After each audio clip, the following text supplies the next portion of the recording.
that nothing be lost.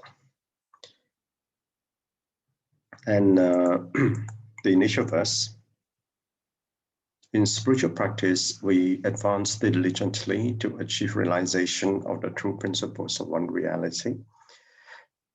Obviously, talking about the true principle of one reality, there's only one truth, the universal truth. By following righteousness, truth, and our intents, we adapt to the capabilities and conditions of sentient beings. That's what Master has already been saying, that what the Buddha has been doing. Thus, we benefit ourselves as a result. This must not be abandoned or forgotten. You see, this not to be abandoned or forgotten, and here it resonates to the part that when we want to practice, we need to practice into the mind continuum. And I think this is something that that cannot be easily understood, but it relates to cultivating to the level of your consciousness, higher consciousness. So in Master's explanation, as spiritual practitioners, we must be earnest and advance diligently. And that's the emphasis where we put in, so that we advance. Why do we need to advance diligently? And this is the part about changing ourselves. So because when we change ourselves, we are actually purifying our habitual tendencies. And therefore, we then grow up to the seven consciousness and beyond. So finding a way to comprehend and realize the principles is truly not an easy feat. Therefore, we may say we are practicing but indolent and undisciplined in our living. So when we are indolent and undisciplined in our living, we won't be changing ourselves. If we are not changing ourselves, then we are not diligent. But so we also need to understand what it means by changing ourselves. It all starts with the mind. So if the mind is not able to accept, and the problem with us is that we do not understand our mind well. And very often when someone comments about us, we don't accept. So we must go among people by following righteousness, truth, and our intent. So we have to aspire to interact with people. Well, so obviously we need to aspire to interact with people. That's our aspiration, right, on the bodhisattva path, while taking abundant true principles to our heart, so that we can etch into our hearts, into a future life. Only then we'll be able to meet the needs of sentient beings, and according to the capabilities to give help as conditions allow. So in this way, benefit ourselves as well as others in the process. So in the Mahaprajna teaching taught by the Buddha during the Prajna period, was to lead those great arhats to return the Bodhisattva teachings. And obviously then, Prajna Sutra is to graduate them from the small vehicle to the great vehicle. And here, if I understand it correctly, the Prajna Sutra, the great one, is the Diamond Sutra. So all phenomena are illusory and the five aggregates are empty. And so that we understand. And this is necessary, especially when we walk on the Bodhisattva path. We need to return back to the shore of samsara. And so in so doing, we must not be defiled by others. So these four great disciples clearly knew that the Buddha was teaching the Bodhisattva away from this Prajna Sutra teachings. But they continue to be stuck at the stage of guarding the principles, unwilling to go beyond that, to work in the world. And guarding the principles, meaning they're also afraid that the attainments or spiritual attainments that they have will be lost, because they will, when they go amongst the people, they will, and one can so-called be adversely affected by the defilements of others. So the lessons learned are, and I said this before about how many Buddhists there are in the world. There are, like I said, there's 7.7 billion people in the world, but only about 500 million Buddhists. And of this 501 million Buddhists, not everyone is in practice. So a small fraction of that are in practice. So therefore, it's a very tiny percentage of that.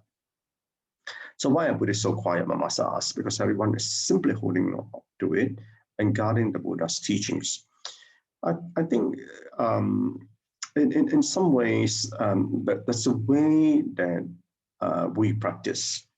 That even during the time of the Buddha, there are generally three types of people who, when the Buddha, arrived at the village to give teachings. There's one group of people who have the affinity, and all this affinity has been established in the past. They will go and listen to the teachings when the Buddha is there. A second group of people who have the affinity, but they just don't want to listen. So they would not go there and listen. And they are in Buddha is in the village. And the last group of people are the people who doesn't know about the Buddha and there's no affinity at all. And the Buddha knew that. So, those who come, and he doesn't go and force people to listen to him. And those who do come, they will listen. But what he does, the difference is this: he will subtly plant the seeds in them, and again, that can be done also through the disciples. So the unwilling to promptly make use of this store or treasures, only by applying them in the world can the Buddha Dharma be circulated for everyone to understand and apply. And so I think one thing about the Buddha Dharma is it cannot be taught. It be shared in the best way, like what Master is sharing with us. But even to understand and realize the principles, you have to make the effort to really dive down and understand and realize the principle, not understand, but beyond understanding, the realization. So some ask, must I say, during the Prajna period, the two vigorous practitioners had secretly gained these benefits. Why did they not take them and put them into the practice? So the answer was, although they received and understood the infinite different Dharma laws and benefit of different teachings, they had no wish to take them. They had secretly gained, but were unwilling to give them to others. Thus, they only benefit oneself. It's like guarding the fruits and attainments of the small vehicle. And this is why the difference on the Bodhisattva path is is to go amongst the people. And going amongst the people is not to force them to understand, but to inspire them. And this is what we would do, and especially in Tzu to help them so they get inspired by the virtues. And the best way to teach is to show them so that they themselves can be awakened to that realization. And that's important to understand. So in contemplation, when you advance in your practice, you will face the tougher tests on your defilements and habitual tendencies. And this is something that is not easy for practitioners to understand, and that's what I find. They think that the more I cultivate, the easier and smoother is my life. And that's not necessarily so, because your tougher tests will come. And if you recall, I remember Master once said, never did she wish to have a smooth path. She just want to make sure that she have great diligence to walk through the path. And the same, I mean, for me, and I understand, obviously, there will be greater and greater tests as karmic unfoldment will come. So these are the things that we have to face in life, and these are from our past. So that will challenge the virtue that you have been practicing. So, for example, how can one practice equanimity if everything goes away? So the only best way to challenge the practice in equanimity when you're really a lot of things that come to you. And these are difficulties that we face in life. So as well as some vows and commitments as part of the unfoldment of your life becomings.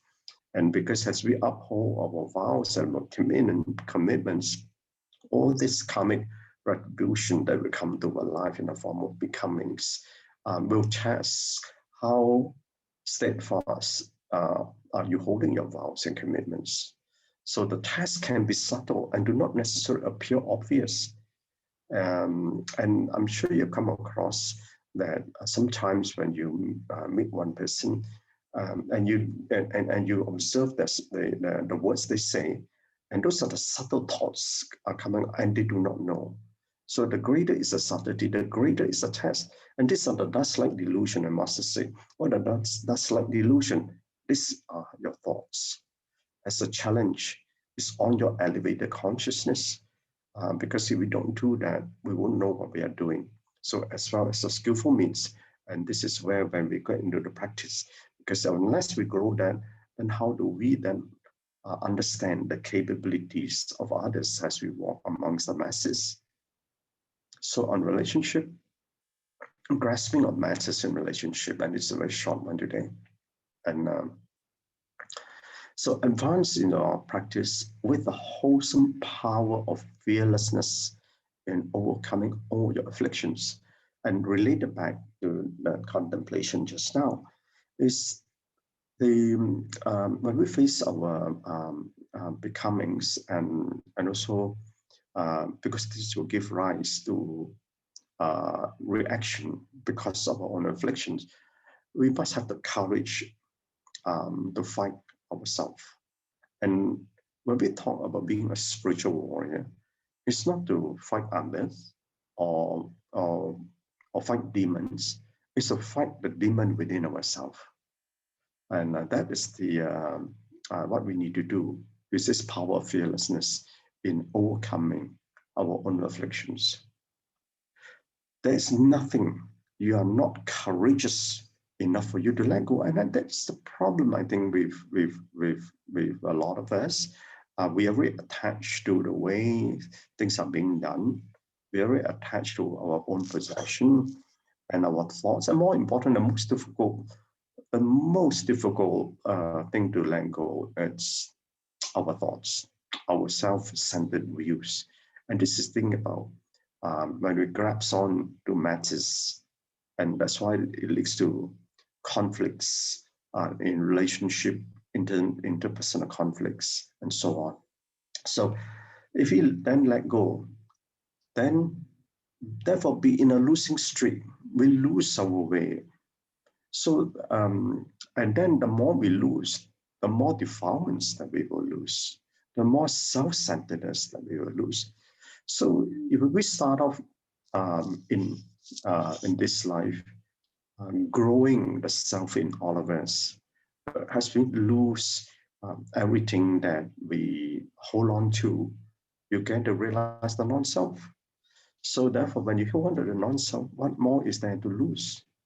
You will be harmonious with everybody that you encounter. Okay, so that will give you a harmonious relationship with everybody that you meet. All right, thank you. Deepest garden to BrotherChin for another wonderful sharing session. Yes, for giving us this wholesome power of fearlessness. Yeah, we always will be courageous, like the Lazim, take first and then outsource it out. But don't go out and get COVID. Yeah, you have to protect ourselves. Yes.